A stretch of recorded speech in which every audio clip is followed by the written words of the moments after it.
युद्ध की कला नहीं, मरने की कला ही वो शिक्षा थी जो इस शहर ने मुझे दी। और जब तुम्हें हर दिन सुबह गोलियों की आवाज से जागना पड़े, तब तुम समझ जाते हो कि यहाँ जीवन और मृत्यु के बीच की रेखा महज एक भ्रम है, एक पतली कांपती हुई धुंध जो किसी भी क्षण गायब हो सकती है। उस दिन जब आसमान से आग बरस रही थी और धरती कांप रही थी, मैंने अपने आप को जमीन पर फेंक दिया। ये भागने का प्रयास नहीं था, ये समर्पण था, एक सचेत, सटीक, निर्मम समर्पण। मेरे आसपास लोग दौड़ रहे थे, कुछ अपने प्रियजनों का नाम पुकारते हुए, कुछ बिना किसी दिशा के। हर एक की आंखों में वही प्रश्न था, क्यों? पर मेरी आंखों में कोई प्रश्न नहीं था, सिर्फ एक शून्य था, एक ठंडा, निर्विकार निश्चय। मैंने अपनी सांसें गिनना शुरू किया। 1, 2, 3, चौथी सांस पर मेरे बाएं कुछ फीट की दूरी पर एक युवक गिरा। उसकी छाती से लाल फूल खिल उठा। 5, 6, उसकी आंखें मेरी तरफ थी। शायद उसने मुझे देखा भी। फिर उसकी पुतलियां फैल गई और वो स्थिर हो गया। उसी क्षण मैंने तय किया, इस शहर में जीवित रहने का अर्थ है मृत होने का अभिनय करना। शहर जो कभी जीवंत था, अब एक विशाल कब्रगाह था। मस्जिद का मीनार टूटा पड़ा था। बाजार की गलियों में दुकानों के शटर गोलियों से छलनी हो चुके थे और सड़कों पर बिखरी हुई वस्तुएं, एक बच्चा का जूता, एक फटी हुई चादर, एक टूटा रेडियो, ये सब उन जीवनों के मौन साक्षी थे जो अचानक विराम पर आ गए थे। हवा में बारूद, धुआं और कुछ और की गंध थी, एक मीठी, भारी, अटपटी गंध। बाद में मैंने पहचाना, वो जलते हुए मानव शरीर की गंध थी। ये गंध हवा में इस तरह रच बस गई थी मानो अब यही इस स्थान का प्राकृतिक वातावरण हो। 3 सप्ताह, 21 दिन, 524 घंटे, इस दौरान समय की अवधारणा टूट गई।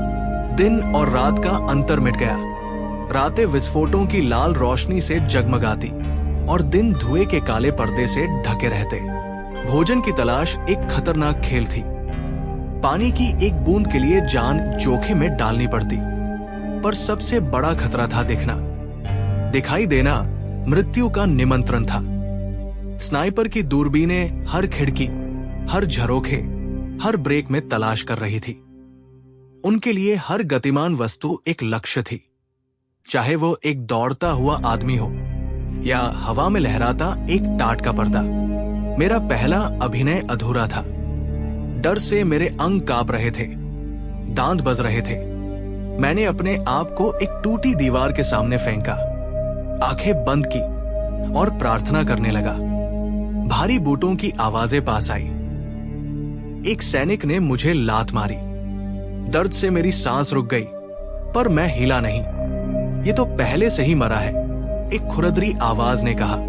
वे चले गए। जब मैंने आंखें खोली तो मैंने देखा कि मेरे सिर के पास एक और शव था, एक बूढ़ी औरत। उसके हाथ में एक मुड़ा हुआ फोटो था। मैंने उसे नहीं छुआ, पर उस दिन से वो बूढ़ी औरत मेरी मौन सहयोगी बन गई। मैं अक्सर उसके पास ही मरता था। धीरे धीरे ये अभिनय एक विज्ञान बन गया। मैंने लाशों के बीच लेटने की कला सीख ली। सांस लेना इतना धीमा और उथला कि पेट भी नहीं ले। आंखें आधी खुली, पुतलियां एक ही स्थान पर टिकी रहें, पलक न झपके। शरीर बिल्कुल शिथिल, गुरुत्वाकर्षण के अधीन, कोई तनाव नहीं। मैंने शवों के ठंडेपन को अपने शरीर का तापमान बना लिया, उनकी बदबू को अपनी गंध, उनकी स्थिरता को अपनी गति। मैं लाशों के ढेर में गुम हो गया। मक्खियां मेरे चेहरे पर आती, कभी आंखों के कोने पर बैठ जाती, कभी कोई कुत्ता सूंघता हुआ आता। एक बार तो एक सैनिक ने मेरे हाथ पर सिगरेट की राख झाड़ी। जलन तेज थी, पर मैं एक इंच भी नहीं हिला। दर्द अब एक बाहरी अनुभव था, जैसे कोई और सह रहा हो, लेकिन ये सब मेरे भीतर कुछ मार रहा था। रातों में जब मैं किसी तहखाने में छिपा होता तो मैं खुद को देख नहीं पाता था। शीशे टूट चुके थे, पर कभी पानी की एक थोड़ी सी डब्बी में अपना प्रतिबिंब देखता तो एक अजनबी की आंखें मुझे घूर रही होती, गहरी, खोखली, बिना किसी चमक के। मैंने बोलना लगभग छोड़ दिया था। मेरा स्वर ही बदल गया था।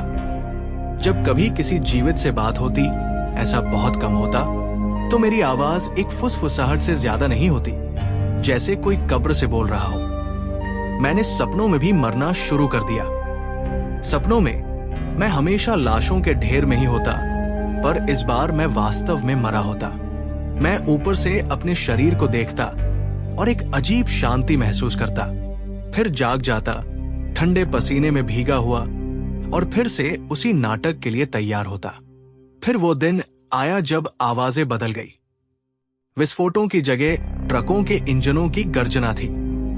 मानवीय चीखों की जगह आदेशों की कर्कश आवाजें थी। सफाई अभियान, किसी ने कहा, शहर को मृत शरीरों से मुक्त किया जा रहा था। मेरे लिए ये एक नए प्रकार का खतरा था। अब दुश्मन स्नाइपर नहीं, बल्कि सफाई कर्मी थे। मैंने देखा कि वे लाशों को बड़े बड़े हुक से खींचकर ट्रकों में फेंक रहे थे। ये एक दुष्ट विडंबना थी।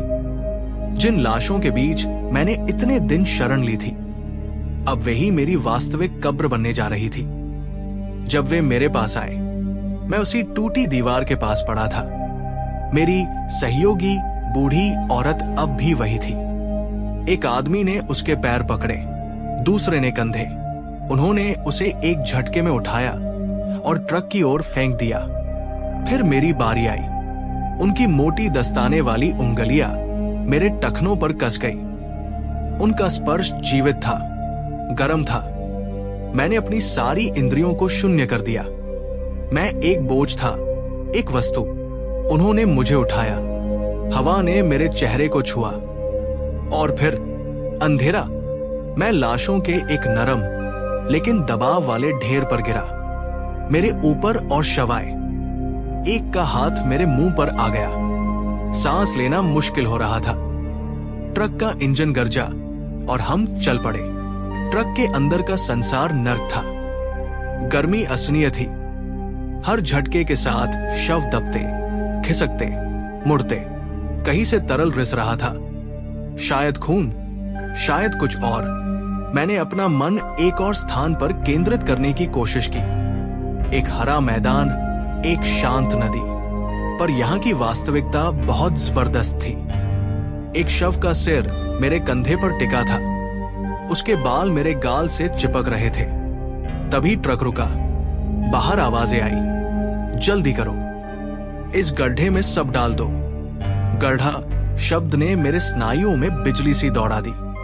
मेरे मस्तिष्क में एक तस्वीर उभरी, एक गहरा, चौड़ा गड्ढा, और उसमें अनगिनत शव, एक के ऊपर एक। और फिर बुलडोजर से मिट्टी डाली जाती। ये नाम मात्र की कब्र थी, एक सामूहिक विस्मृति। नहीं, ये अंत नहीं हो सकता। मैंने इतने दिन मरने का अभिनय किया था ताकि जीवित रह सकूं। ये वास्तविक मृत्यु नहीं हो सकती। जब हुक फिर से उठा और लाशों का ढेर हिलने लगा, मैंने अपने भीतर के उस अंतिम जीवित अंश को इकट्ठा किया। वो अंश जो डरता था, जो चिल्लाना चाहता था, जो जीवित रहने के लिए तड़पता था। और जैसे ही मैं हवा में झूला, मैंने अपनी आंखें खोल दी। चिल्लाया नहीं, बल्कि एक कर्कश, फटा हुआ स्वर निकाला, जिंदा हूं। एक पल के लिए सब कुछ थम गया। दो आदमियों की निगाहें मुझसे मिली।